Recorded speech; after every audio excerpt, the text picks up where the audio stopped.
पुण्याई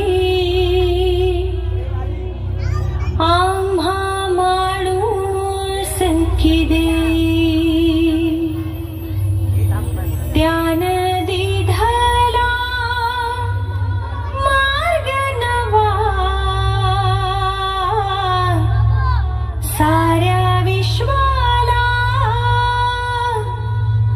बुद्ध हवा।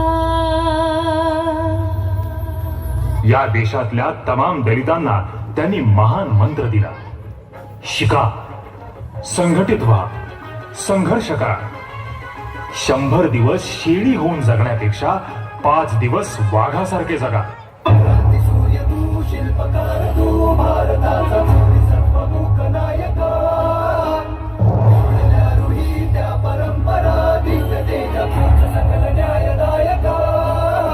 जीवन तुझे आम्हास प्रेरणा, दाही दिशा तुझीच गर्जना, गर्जना भीमराया।